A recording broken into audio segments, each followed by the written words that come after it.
Hello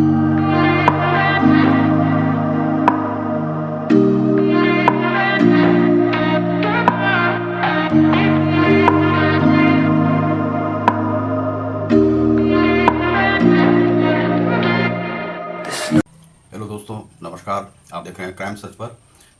मैं आज आपको एक जो घटना कर्नाटक में घटी है, जिसमें कि डीजीपी ओम प्रकाश को उसकी पत्नी ने ही मार दिया।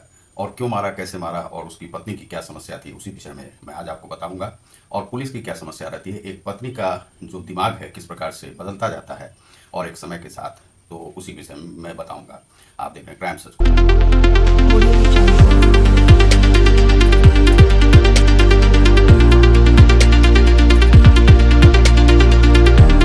मैं हूँ रतिकांत सुमन। तो यह जो पत्नी है, जिसका कि नाम पल्लवी है, पल्लवी को बराबर जो है सो अपने पति जो डीजीपी थे 2015 से 17 तक कर्नाटक में रहे थे, उनको जो है जब डीजीपी के पद पर थे या पहले जब वो आप इस प्रकार के पुलिस महकमे में आईपीएस करके आए हुए थे, उस समय से लेकर अब तक वे एक ईमानदार ही ऑफिसर बने हुए थे।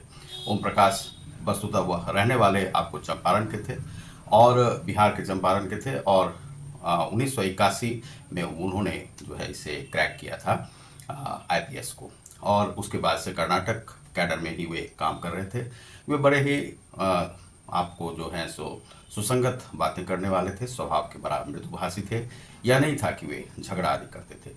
लेकिन पत्नी जो है लगभग 12 वर्ष से सिजोफ्रेनिया से ग्रसित थी और डिप्रेशन की शिकार थी। और सिजोफ्रेनिया में होता क्या है कि पत्नी धीरे धीरे जो पुलिस के महकमे की जो पत्नियां होती हैं, वे डिप्रेशन में चलती जाती हैं। क्यों चलती जाती हैं? उन्हें हमेशा संदेह होता है, क्योंकि जो ईमानदार पुलिस ऑफिसर होते हैं वे अपनी ड्यूटी के प्रति जो है काफ़ी वफादार रहना पड़ता है, तब तो इतने बड़े पद पे वे पहुंचते हैं।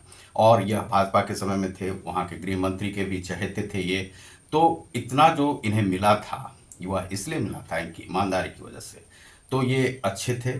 और यह जो पत्नी थी बराबर जो है सो उन पर संदेह किया करती थी, और संदेह करते करते धीरे धीरे होता क्या है कि एक जो क्रोध करने वाली जो पत्नी होती है, पत्नी में ये समस्या रहता है। पत्नी में एक भाग उनका जो है दायां भाग जो ब्रेन का रहता है वह कमज़ोर होता है, और जो लेफ्ट जो है वह थोड़ा सा मजबूत होता है। उसी के तहत वे सोचती हैं, इसीलिए हृदय से ज़्यादातर फैसले करते हैं।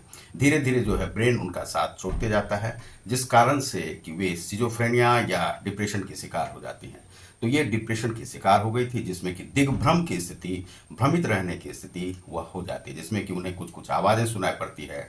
और वे संदेह इतना बढ़ने लगता है कि उन्हें लगता है कि यह जो हमारा बच्चा है, कहीं ये मेरी कत्ल के लिए ही तो पिस्तौल नहीं रखा है, कहीं ये मुझे मार तो नहीं देगा। सामने से यदि पुलिस को आते हुए देखता है तो उन्हें यह डर होता रहता है कि कहीं यह पुलिस हम ही को पकड़ने तो नहीं आ रही, कोई गलती तो हमसे नहीं हो गई। यह सिजोफ्रेनिया के पेशेंट में होता है। यही जो है उनके पास जो पल्लवी है, पल्लवी के पास भी यह था। जबकि इनकी जो बेटी है कृति, कृति विदेश से पढ़ के आई हुई थी, अमेरिका में रहती थी, वह यहाँ पर आई हुई थी अभी। और उनकी जो है शादी अभी नहीं हुई थी, शादी करने की भी बात चल रही थी। और दूसरा जो कार्तिकेश है, कार्तिकेश उनका सुपुत्र है, वह अपना घर बसा के कहीं अलग रहता है। वह पिता के पास नहीं रहता था, और वह इसी झगड़े के कारण से नहीं रहता था, क्योंकि उसकी जो मम्मी जो है, मम्मी हमेशा कलह किचकिच किया करती थी, और दिमाग कभी कभी उनका इतने उफान पर हो जाता है। इससे जो है हम पीड़ित रहे हैं। हमारी जो घर से थी वह इसी प्रकार का व्यवहार करती थी, अपनी बेटियों को भी इसी प्रकार से अपने ही पक्ष में करके और हमसे जो है अलग करके चलती थी इस प्रकार से। तो हम काफ़ी अकेलेपन के शिकार हो गए थे इस प्रकार से। तो वह भी इसी प्रकार से कार्य करती थी कि उनका जो ब्रेन जो है इस प्रकार से काम करने लगा कि दिग्भ्रम की स्थिति में रहने लगी। और यह जो है जो डीजीपी हैं जब रिटायर कर गए, तो पुलिस वाले की जो स्थिति होती है वह ऐसी होती है कि वह एक प्रकार से स्मार्टनेस की ज़िंदगी जीते हैं, और उन्हें इसके आदि भी। और दूसरा है कि देश समाज का जो काम करना होता है वह छोड़ते नहीं है। रिटायरमेंट के बाद भी कुछ ना कुछ उनका चलते रहता है। आईपीएस कैडर के लोग जो आते हैं उनके साथ मीटिंग भी होती है। जो छोटे छोटे जो अधिकारी हैं वह भी मिलने के लिए आते रहते हैं पुलिस महकमे से। तो पुलिस वालों की स्थिति रिटायरमेंट के बाद भी काफ़ी जो है सो उनसे जो है सो काम जो है सो कुछ ना कुछ चलता रहता है। और चूंकि आदत ऐसी हो जाती है तो वे बिल्कुल छोड़ भी नहीं सकते उस काम को। तो इसलिए उन्होंने जो है फार्म हाउस भी बना रखा था, वहाँ पर पार्टी तो चलेगी ही क्योंकि आईपीएस वगैरह आएंगे तो कुछ ना कुछ विचार विमर्श देश के प्रति होगा। लेकिन इस पर भी उन्हें संदेह होता था, किनको? पत्नी पल्लवी को। और इसी कारण से वे सिजोफ्रेनिया से ग्रसित थी। और उनकी एक बहन थी नंद, जो सरिता जिनका नाम है, वह कॉलेज में एक लेक्चरर है और वह तलाकशुदा है। तो उनके पास जो है सो ये बराबर जाया करते थे, उन्हें भी कुछ संपत्ति जो है सो इन्होंने दे रखा था।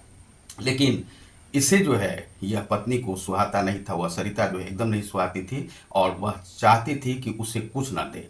इस प्रकार से झगड़ा जो यहाँ पर होता था। अब इस कारण से यह जो पल्लवी है वह अपना अलग कह रही थी, यदि उसको दिया है आपने तो हम लोगों को भी अलग से प्रॉपर्टी दीजिए। प्रॉपर्टी का झंझट चलता था, 2 मकान वहाँ पर बेंगलुरु में है। तो उसके बाद जो है यह जब कलह किच ये देख रहे थे तो ये अपनी बहन के पास ही चले गए, 7 दिन से वहीं पर रह रहे थे। उसके बाद जो है बेटी गई है वहाँ से, काफ़ी प्रेम से उसको जो है लिवा लाई है। तो वह जो है टेबल पर जो है फिश वगैरह खा रहे थे। खाते के साथ वह जो है पत्नी जो है झगड़ा शुरू कर देती है, जो हम लोगों को क्यों नहीं देंगे, आप अलग से दीजिए, इतने करोड़ का डिमांड, उनका करोड़ों में ही डिमांड चलता था। और सिजोफ्रेनिया से ग्रसित थी, संदेह से ग्रसित थी। तो वह जो है उस उनकी आंखों में मिर्ची डाल के और चाकू से जो है वार कर दिया और इसमें बेटी भी सम्मिलित थी। इसके बाद जो है सो बेटी अपने को ऊपर वाले कमरे में ले जाके अपने को लॉक कर लिया। उसके बाद यह पुलिस को फ़ोन करती है, एक आईपीएस की पत्नी को यह फ़ोन करती है और उसे कहती है कि हमने मॉन्स्टर को मार दिया, अर्थात हमने राक्षस को मार दिया। यह पत्नी की एक बीमारी है, जो अपने पति को कई बार राक्षसी समझते रहती है। और इस प्रकार से क्योंकि घर में कलह किचकिच तो थोड़ा बहुत तो पति से होते ही रहता है, आज यह कर लेना तो वह कर लेना, तो पति तो अपना सलाह देंगे ही। और पत्नी जो है कई बार उन बातों को नहीं मानती है। और यह सिजोफ्रेनिया से ग्रसित थी और साइकोलॉजिकल प्रॉब्लम था और काफ़ी डिप्रेशन में रहा करती थी। और डिप्रेशन बहुत चीज़ों का इन्हें था। तो यह जो डिप्रेशन है, इस डिप्रेशन को लेकर के जी रही थी। अब ओम प्रकाश के लिए चाहिए था कि पत्नी यदि इस प्रकार से कलह किचकिच करती है, मारने का या करती है, या एक बार थाने में भी चली गई थी कि उनके प्रति जो है सो केस दर्ज करवाने के लिए, और धरने पर भी बैठ गई थी। तो बड़ा ही बोल्ड थी और समझिए कि पागल टाइप की लड़की थी, लेडीज थी पल्लवी, एकदम पागल। और इसी प्रकार से उन्होंने ना भारतीय संस्कृति को देखा, ना कुछ भी देखा, और अपने पति की जो है सो हत्या कर दी। लगभग 10 से 12 जो है सो 4 तो पेट में लगे हैं और छाती आदि पे उन्होंने जो है सो सब्जी काटने वाले उससे जो है सो वार किया। और 20 मिनट तक वह तड़पते रहे, चादर उन्हें उड़ा दिया और तड़पते हुए उसे देखती रही। तड़पते हुए देखना उसे अच्छा लगता था। वैसी महिला जो अपने पति को मार करके बैठी रही और बाद में पुलिस को फ़ोन करती है कि हमने उसे मार दिया है, और उसके बाद वह अरेस्ट हो जाती। तो बेटी को भी अरेस्ट कर लिया गया। अब जो उसका बयान है पुलिस जो ले रही है, तो वह कुछ से कुछ अपने पति के खिलाफ में बता रही है, जिससे कि उसे देशद्रोही साबित कर दिया जाए। देश के लोगों का जो वह अटेंशन अपनी तरफ खींचने के लिए वह ऐसा कर रही है। लेकिन इससे यह जस्टिफाई नहीं होता है। वह डीजीपी थे, बड़े पद पर थे, एक पुलिस महकमे से थे। एक पुलिस महकमा का अधिकारी यदि अपने घर में सुरक्षित नहीं रहेगा तो यह भारत देश के लिए बड़ा ही चिंता की बात है। यह जो है आतंकवादी घटना से भी बहुत बड़ी घटना है। पत्नी बेटी यह जो है कत्ल कर दे इस प्रकार से डीजीपी अपना बचाव नहीं कर पाए, यह बड़ा ही शर्मनाक बात है। भारतीय गृह मंत्रालय को इस पर सोचना चाहिए। और उन पतियों को जो पुलिस में हो या कहीं भी हो, अपनी पत्नियों को यदि इस प्रकार से देखते हैं तो उससे उन्हें चाहिए कि बिल्कुल अपने को अलग कर लें, तलाक ले लें, और कोर्ट चाहे जो भी डिसीजन दे उनसे अलग रहें, अपनी हत्या नहीं करवाएं। क्योंकि रोज़ रोज़ यह जो है हत्या का सिलसिला चल चुका है और देश में वह बढ़ता जा रहा है। यह बड़ा ही चिंता की बात है। तो आप देख रहे हैं क्राइम सच को, मैं हूँ रतिकांत सुमन। तो यह सिजोफ्रेनिया जो है सो एक इस प्रकार से पत्नियों में, स्त्रियों में जो है 50 के बाद डेवलप करने लगता है। और दिमाग पर यदि कंट्रोल हट जाता है तो वह कुछ से कुछ सोच सकती है और आपके जीवन को तबाह कर सकती है, जो कि वह तबाह कर चुकी है। तो बहुत बहुत धन्यवाद, नमस्कार।